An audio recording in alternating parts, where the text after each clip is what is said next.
जबरदस्ती किसी से शादी नहीं कर सकते, आप बाउंड साइन करवा लेते। 20 साल की लड़की और 22 साल का लड़का का अजीबो गरीब खेल आप सोशल मीडिया में देख रहे होंगे। पटना सिटी का मामला है। 51 लाख का दूल्हा है और दुल्हन उसके लिए क्या क्या नहीं कर गुजरने के लिए तैयार है। ऐसे में अब मामला FIR पे FIR हो रहा है। लड़का एक तरफ FIR कर रहा है तो लड़की एक तरफ FIR कर दी है। लड़की कह रही है कि हमको रहना है, उसी के साथ शादी वहीं करनी है और उसके घर पे लड़की लगातार जो है अपना रात गुजार रही है। लेकिन बड़ा मसला है कि आखिरकार इस मामले में रूल के हिसाब से देखा जाए तो हमारे साथ जुड़ी है रूपम, लॉ स्टूडेंट है। इनसे हम बात करेंगे। रूपम, जिस तरीके से ये ड्रामाबाजी हुई, पटना सिटी का मामला है। देखिए, एक तो आप बता रहे हैं कि 15 साल की उम्र में कोई प्यार करता है। हाँ। तो वो तो मान्य होता नहीं है। आप प्यार कीजिए या शादी कीजिए, हाँ, मान्य होता नहीं है जब तक आप 18+ ना हो जाओ, है ना, और लड़का 21+ ना हो जाए। बात कर रहे हैं शादी की, तो as per Hindu marriage law, Hindu law के अकॉर्डिंग, मैरिज एक्ट 1955 के अकॉर्डिंग, जब लड़की 18+ है और लड़का 21+, डजेंट मैटर कि 18+ हो गया 21 हो गया, म्यूचुअल कंसेंट बहुत ज़रूरी है। यहाँ तो म्यूचुअल कंसेंट कोई था ही नहीं। रोड पे ड्रामा होता है, हज़ारों लोग जुड़ते हैं, फिर FIR लड़का करता है कि ज़बरदस्ती शादी करा दिया गया। लड़की कहती है कि हमको मेरे साथ 5 साल यूज़ किया तो फिर हमको रहना है, उसी के साथ शादी करनी है। और यहाँ पे एक महिला जो होती है वो शादी करवाती है इस कंडीशन में कि लड़का जो है यूज़ करके छोड़ कैसे सकता है, उसके पास कई सारी चीज़ें हैं।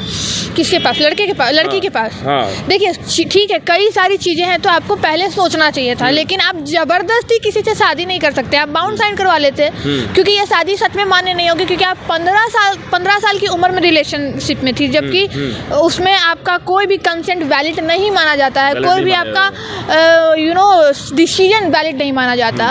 लेकिन अब लड़का कह रहा है कि हमको नहीं रहना है, तो शादी इनवैलिड है। आप किसी को फोर्स करके अपने पास नहीं रख सकते हो, ये अलाउ ही नहीं है। और लड़की अगर ऐसा कुछ कर रही है और बालिग होकर, हाँ, मैंने ये भी देखा है, वो मार रही है, हंस रही है, हाँ, मतलब लड़की बहुत गलत है यहाँ पे। अच्छा, ये बताओ रूपम कि कोई लड़की लड़का को पकड़ के रगड़ के घसीटे कि नहीं तुम्हारा साथ ही रहना है, शादी करो, माला लेके खड़ी है, उसके बाद माला पहनाने के लिए लड़की सही होती, हम बताते हैं, तो प्यार एक त्याग है। अगर हम मोरली बात करें, प्यार एक त्याग है। अगर वो सच में प्यार करती ना तो थोड़ा सब्र करती, समझाती, एक काबिल लड़की बनकर उस घर में प्रवेश करती। लेकिन ये क्या कर रही है, एक लड़का को बदनाम करके मार रही है, पीट रही है। तो क्या, एक देखिए, हम लड़की है तो आप लोग सब लोग जानते हैं कि ये जो है वो टू द पॉइंट बात करती है। लड़का और लड़की, क्या लड़की गलत नहीं होती है? ये दोनों जो मतलब लड़का लड़की है, इवन कि ये दूल्हा दुल्हन की बात करें तो 51 लाख का दहेज की बात आ रही है, वो मजाक लग रहा है। और मजाक में बात थोड़ा मतलब एक तरह से लोग कमेंट कर रहे हैं कि ये क्या मजाक चल रहा है। अबाउट इट कि 51 लाख दहेज देने के लिए और लेने के लिए आपके पास कैपेसिटी होनी चाहिए। क्या उन दोनों में कैपेसिटी दिख रही है? देखिए, यहाँ पे जिस तरीके से हमने पूरे घटनाक्रम को देखा तो यहाँ पे ना लड़का में कुछ समझ है, ना लड़की में कुछ समझ है, ना लड़का के परिवार वालों को कुछ समझ है। तो यहाँ पे ओवरऑल जो है ना खिचड़ी पकी हुई है। और ऐसे में थाना पुलिस कोर्ट क्या करेगा? एग्जैक्टली हम तमाम दर्शकों से कहेंगे कि ऐसे जो न्यूज़ बना के आप वायरल करते हो, जो भी मीडिया का इस चीज़ को करते हैं, इसको स्टॉप कीजिए, क्योंकि इनको पढ़ने की जरूरत है। एक सवाल है, देखिए, यहाँ पे स्टॉप कर दीजिएगा तो मसला हल नहीं होगा। देखिए, मसला क्या, देखिए मेरा बात है, समाज में क्या चल रहा है वो छुपाना भी नहीं है, लेकिन इसमें एग्जैक्ट समाज में क्या दिखाना है, इसमें क्या आपका मैसेज छोड़ना है, ये इम्पोर्टेंट लग रहा है मुझे। ठीक है, मैसेज छोड़ना इज गुड, ठीक, लेकिन आप बताइए, वो लड़की अभी ना समझ है, वो लड़का भी ना समझ है। अगर ये दोनों आज एक दूसरे के साथ नहीं रहते तो क्या कल कोई एक अच्छे परिवार का लड़का या लड़की शादी करेगा इतना वायरल होने के बाद? दोनों का लाइफ स्पॉइल है, समझिए बात को। स्पॉइल है, बट यही लड़का लड़की खुद हंगामा कर रही है और बदनाम कर रही है समाज को, और सोशल मीडिया में कहीं कैमरा में वायरल हो रहा है, तो इसको कैसे ट्रीट किया जाए? बिल्कुल ये गलत है। मैं सबसे पहले बोलूंगी उसके पेरेंट्स को जो इसको बढ़ावा देते हैं, क्योंकि वो लड़का की जो माँ है वो पहले से इसको बढ़ावा दे रही है। उसको देखिए, आप माँ है, आप पेरेंट्स है। पेरेंट्स जो है किसी भी मसले को पहले चार दीवारी के कमरे में समझता है, सुलझता है। बाहर आ जाने से तो इज्जत उछल गया ना। इससे अच्छा लड़का और लड़की दोनों एक दूसरे के। सबसे इम्पोर्टेंट रूपम एक सवाल है कि ये जो केस तो देख रहे हैं ना, आप तो कह रहे हैं कि ये नॉर्मल कुछ है नहीं जान, लेकिन बड़ा जान इसलिए हम कह रहे हैं कि ऐसे केस हजारों जो है मतलब हो रहे हैं पर डे, और कई इसमें किसका योगदान है? सबसे पहले माँ बाप का। वो समझाएंगे, समझेंगे, अपने बच्चों के साथ फ्रैंक रहेंगे तो हर चीज़ शेयर करेंगे, जिससे किसी लड़के के लाइफ में कोई गलत लड़की नहीं आएगी और कोई लड़की के लाइफ में कोई गलत लड़का नहीं आएगा। वही ना जो लॉ एंड ऑर्डर, माँ बाप को समझना पड़ेगा दोनों पार्टी के बीच में, क्योंकि मुस्लिम लॉ के अंदर तो कॉन्ट्रैक्ट होता है, हमारे लॉ के अंदर कॉन्ट्रैक्ट नहीं है। यहाँ पे सर क्या होगा?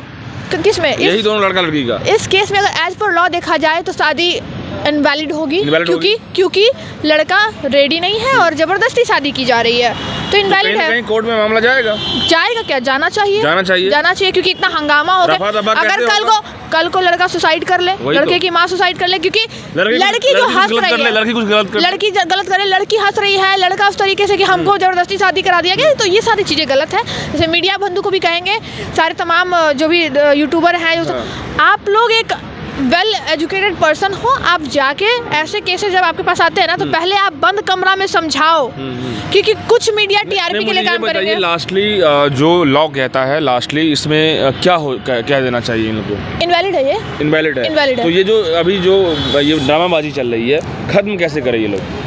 खत्म कैसे? आपस में बैठ के बात करें, समझदारी से काम ले, तो और फिर अगर है दोनों की मर्जी तो शादी कर लो। वो कहानी खत्म है। कहानी दोनों की मर्जी यहाँ पे नहीं दिख रहा है। 51 लाख रुपए मांग कर दिया, रखने को तैयार नहीं है लड़का का माँ। एक सुनिए, अगर वो मांग कर दी है तो वो भी जाएगी जेल, क्योंकि दहेज क्या है? क्राइम है, देना और लेना। और वो अगर ओपन 51 लाख रुपया डिमांड कर रही है और लड़की कह रही है कि हम ऐश्वर्या नहीं है, ऐश्वर्या राय चाहिए इनको, तो आपको बता दें कि अगर आप किसी की बॉडी शेविंग करते हो तो ये भी एक अपराध है। तो क्या इसमें ये भी लॉ कहता है कि लड़की का मेंटेनेंस देना है? किसमें? यदि उसके साथ 5 साल रिलेशन था, शादी नहीं होगी, शादी तो इनवैलिड है, मेंटेनेंस का कोई चक्कर नहीं है। कोई चक्कर नहीं, क्योंकि आप देखिए कब से तो लड़का भी फ्री, लड़की भी फ्री। तो करना क्या है? लड़की लेकिन पागल हो रही है इस समय। तो अब कोर्ट जाए, कोर्ट से देखिए, एक्सेप्शन हर केसेस में होता है ना। हो सकता है एक केस नया मोड़ ले तो आप कोर्ट में जाइए। पागल होने से होता है क्या? कुछ नहीं होता। हम पागल हो जाएंगे कि हमको तुमको मारना ही है, चाकू भोंकना ही है, मतलब इंटेंशनली मारना है, और हम इंटेंशन मतलब पैदा कर रहे हैं कि हमको मारना है, लेकिन कमिट नहीं कर रहे हैं, ठीक, लेकिन दिमाग में है और आपको भी ये पता चल गया, तो आपको कहाँ जाना चाहिए कि हमको आशंका है, मेरा मर्डर होने वाला है, तो आप तुरंत कोर्ट में पिटीशन फाइल करिएगा। आराम से कोर्ट में जाए, मामला सॉल्व कर ले, कुछ भी हो जाए। कुछ संस्था बोलती है कि संस्था तो नहीं, वो एक बात आप कहीं भी घूम के जाइए, पुरुष हो या महिला, आना मेरे पास ही है, तो कोर्ट का है भाई, ऑब्वियसली। तो देखिए, कोर्ट जो न्याय नहीं दिलवा रहा, हम और आप नहीं दिलवा सकते, तो कोर्ट के पास जाइए, court is supreme, nobody above the law. Okay दोस्तों, इस पूरे मामले में अब कोर्ट ही क्लियर करेगा, क्योंकि ड्रामाबाजी तो बहुत हो गई और जो भी सुर्खियां बटोरने वाला था बटोर लिया, लेकिन ऐसे ड्रामेबाजी हजारों कर रहे हैं, तो आप जान लीजिए कि आपका मसला कोर्ट ही हल करेगा। पुलिस का काम है इंक्वायरी करना, लेकिन कोर्ट से ही इजीली आप सॉल्व कर लीजिए, ड्रामेबाजी बंद किया जाए। धन्यवाद।